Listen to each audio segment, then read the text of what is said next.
अल्हम्दुलिल्लाह वस्सलातु वस्सलाम रसूलुल करीम अम्मा बाद औज़ु बिल्लाहि मिनश शैतानिर रजीम बिस्मिल्लाहिर्रहमानिर्रहीम। अल्लाह के नाम से शुरू जो निहायत मेहरबान बहुत रहम करने वाला है। कसम है इन हवाओं की जो मट्टी वगैरह को उड़ाकर बखेरने वाली हैं, फिर इन बादलों की कसम जो पानी का बोझ उठाने वाले हैं, फिर इन कश्तियों की कसम जो आसानी से चलने वाली हैं, फिर इन फरिश्तों की कसम जो काम तकसीम करने वाले हैं। बलाशुबा तुम्हें जो वादा दिया जाता है वो जरूर सच्चा है और बलाशुबा अमाल की जजा जरूर मिलने वाली है। कसम है आसमान की जो रास्तों वाला है, बलाशुबा तुम बाहम मुख्तलिफ बातों में पड़े हो। इससे फेरा जाता है जो शख्स भलाई से फेरा गया।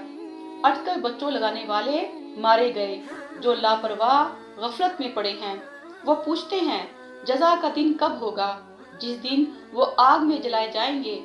कहा जाएगा तुम अपना अजाब चखो, ये वो अजाब है जिसे तुम जल्दी मांगते थे। बलाशुबा मुत्तकीन बागात और चश्मों में होंगे, जो कुछ इनका रब उन्हें देगा वो इसे ले रहे होंगे। बलाशुबा वो इससे पहले नेकुकार थे, वो रात को बहुत ही थोड़ा सोते थे और वो सहरी के वक्त मगफरत मांगा करते थे और इनके मालों में सवाली और महरूम ना मांगने वाले शख्स का हक हिस्सा होता था। और यकीन करने वालों के लिए जमीन में बहुत सी निशानियां हैं और खुद तुम्हारे नफ्सों में भी, क्या फिर तुम देखते नहीं? और आसमान में तुम्हारा रिज्क है और वो चीज भी जिसका तुमसे वादा किया जा रहा है। फिर कसम है आसमान और जमीन के रब की, बलाशुबा ये मज़कूरा अमूर इसी तरह हक हैं जैसे तुम बोलते हो। ए नबी, क्या आपके पास इब्राहीम के ग्रामी कदर मेहमानों की खबर आई है? जब वो इसके पास पहुंचे तो उन्होंने सलाम कहा। इब्राहीम ने भी कहा तुम पर सलाम हो। फिर दिल में कहा तुम लोग तो अजनबी हो। फिर वो अपने अहल की तरफ बढ़ा और एक मोटा ताजा बछड़ा भून कर ले आया। फिर वो उन्हें पेश किया और कहा तुम खाते क्यों नहीं? तब इसने दिल में इनसे खौफ महसूस किया। उन्होंने कहा तू ना डर, और उन्होंने उसे बड़े जी इल्म बेटे की बिशारत दी। बस इब्राहीम की औरत चीखती चलाती सामने आई। फिर इसने ताज्जुब से अपने चेहरे पर हाथ मारा और कहा मैं बांझ बुढ़िया हूँ, औलाद कैसे? उन्होंने कहा तेरे रब ने इसी तरह कहा है। बलाशुबा वो बड़ी हिकमत वाला खूब जानने वाला है। इब्राहीम ने कहा अच्छा तो तुम्हारा मकसद क्या है? एक कास्तो फरिश्तों? उन्होंने कहा बलाशुबा हम एक मुजरिम कौम की तरफ भेजे गए हैं ताकि हम इन पर मट्टी के पत्थर कंकर बरसाएं जो आपके रब के यहाँ हद से गुजर जाने वालों के लिए नामजद हो चुके हैं। फिर वहाँ जो भी मोमिन थे हमने उन्हें निकाल लिया और हमने वहाँ मुसलमानों का सिर्फ एक ही घराना पाया और हमने वहाँ इन लोगों के लिए एक निशानी छोड़ी जो दर्दनाक अजाब से खौफ खाते हैं। और मूसा के किस्से में अजीम निशानी है जब हमने इसे फिरौन की तरफ एक खुले मोजे के साथ भेजा तो वह अपनी कुव्वत के बल पर हक से फिरा और कहा मूसा जादूगर या दीवाना है। फिर हमने इसे और इसके लश्करों को पकड़ा और उन्हें समंदर में फेंक दिया जबकि वो काबिल मलामत काम करता था। और आद के किस्से में निशानी है जब हमने इन पर बेखैरो बरकत हवा भेजी, वो जिस चीज पर से भी गुजरती इसे गली सड़ी हड्डी के मानिंद रेजा रेजा कर डालती थी। और समूद के किस्से में निशानी है जब इनसे कहा गया तुम एक वक्त 3 दिन तक फायदा उठाओ। फिर उन्होंने अपने रब के हुक्म से सरकशी की तो उन्हें कड़क ने आ पकड़ा जबकि वो देख रहे थे। फिर ना तो इनमें उठने की सकत थी और ना वो बदला ही लेने वाले थे। और इनसे पहले हमने कौमे नूह को हलाक किया, बलाशुबा वो लोग नाफरमान थे। और हमने आसमान को कुव्वत के साथ बनाया और बलाशुबा हम बहुत वुसअत वाले हैं।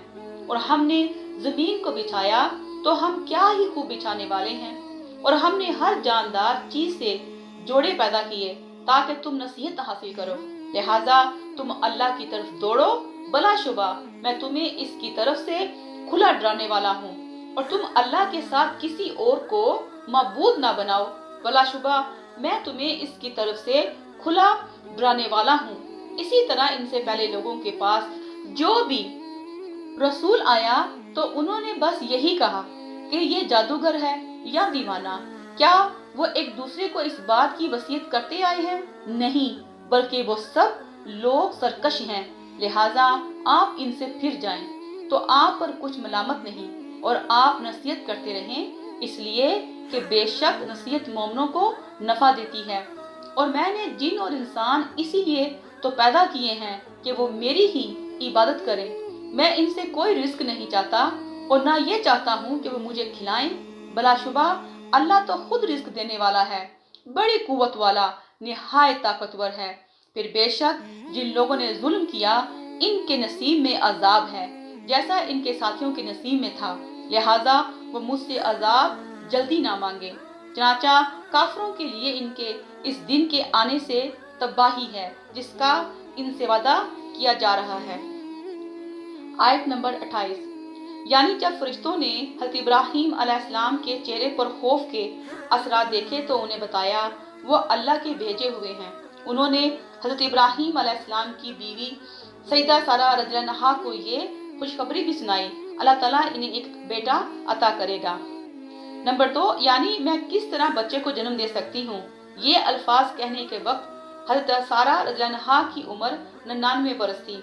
तफसीर अल-कर्तबी 47/17। आयत नंबर 37। हर दौर में अहले हक तादाद के एतबार से थोड़े ही रहे हैं। अमेरिका, फ्रांस और बरतानिया वगैरह को देख लिया जाए, वहाँ मुसलमानों की तादाद ईसाइयों वगैरह के मुकाबले में क्या है। गोया किल्लत के बावजूद इनका वजूद बहरहाल मौजूद है और मौजूद रहेगा, जैसा कि हदीस से वाज़ा है। उम्मत में एक ग्रोह हमेशा अल्लाह के हुक्म पर कायम रहेगा। जो कोई भी इन्हें नुकसान पहुंचाना चाहे या जुटलाना चाहेगा वो इनका कुछ ना बिगाड़ सकेगा, यहाँ तक कि अल्लाह का हुक्म आन पहुंचेगा और वो इसी हालत पर रहेंगे। सही अल बुखारी अल तौहीद बाब 29 हदीस नंबर 7460। आयत नंबर 44। साइकात, कड़ाके से मुराद तबाही मचा देने वाली खौफनाक चीख, अजाब, सदमा और बादल की गर्ज वगैरह है। मुलाकात करें हाशिया सूरा आल इमरान 85/3। वस्सलामु अलैकुम वरहमतुल्लाहि वबरकातुहू।